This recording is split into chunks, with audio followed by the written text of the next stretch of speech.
Hey, what's going on, everybody? This is MJ from Exercise Philosophy, coming to you guys today with a quick bodybuilding comparison and breakdown.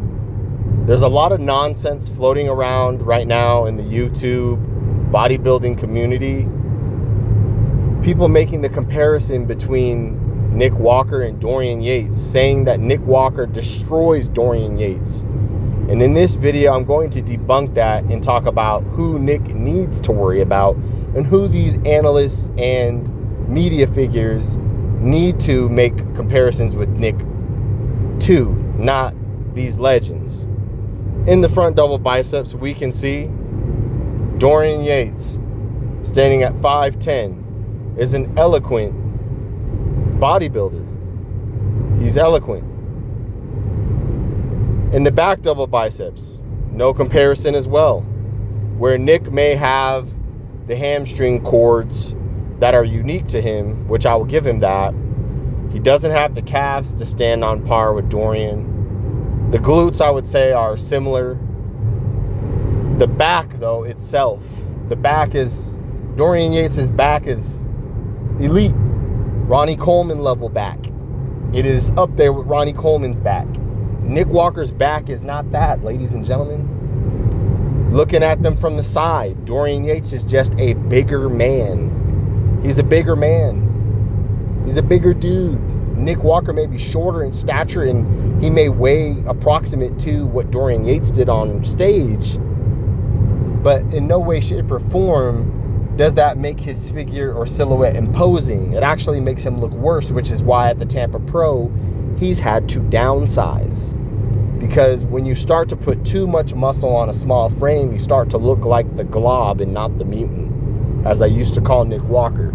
With this Titan package, I'm willing to call him the mutant again. But overall, he just doesn't stand the test of time against a Dorian Yates, against a prime Dorian Yates, like here in this image. Dorian, time and time again, from the rear, from the side, from the front, it's just not comparable. Granted, some of the footage and photos from Dorian's age were not the best, but if we just take into perspective the height for a second, even just the 3 inches that Dorian had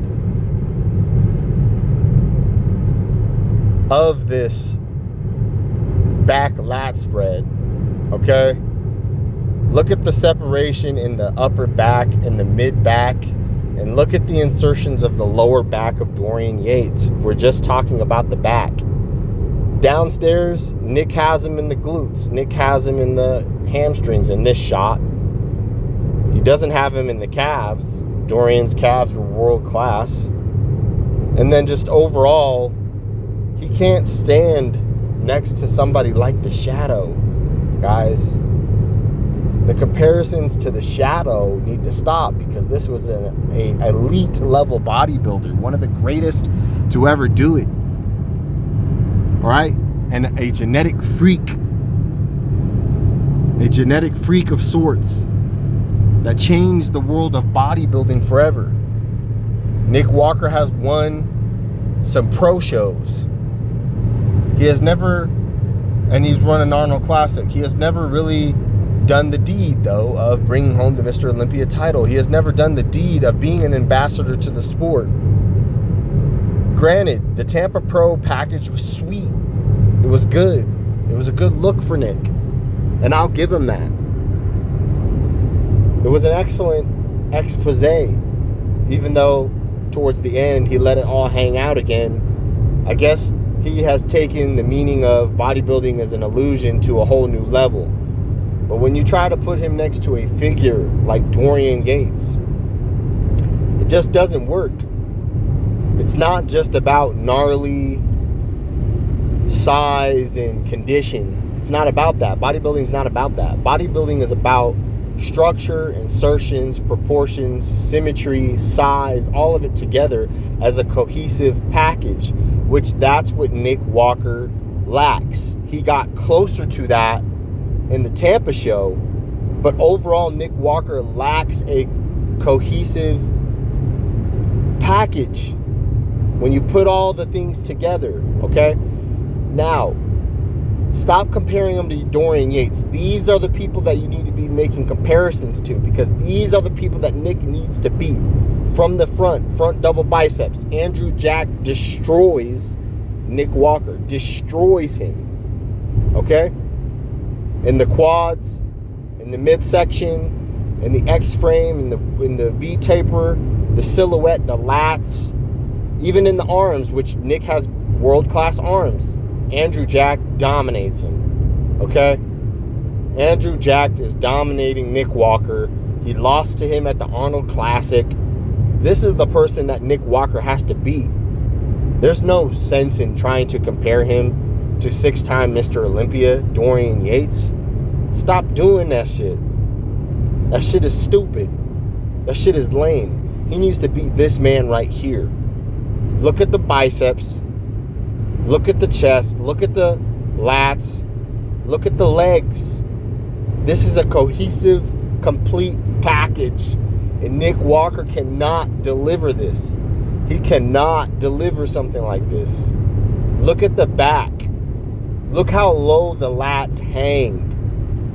Okay? Andrew Jack is a taller guy, so sure, he's not going to have the nasty, gnarly hamstrings. But look at the glute hamstring tie-in. That's the trade-off. Look at the upper back of Andrew Jack. Look how the traps protrude and sit on top like it's some kind of armor set that he is wearing. Look at the shoulders. Look at the roundness and the 3D effect and the silhouette and the structure of Andrew Jack.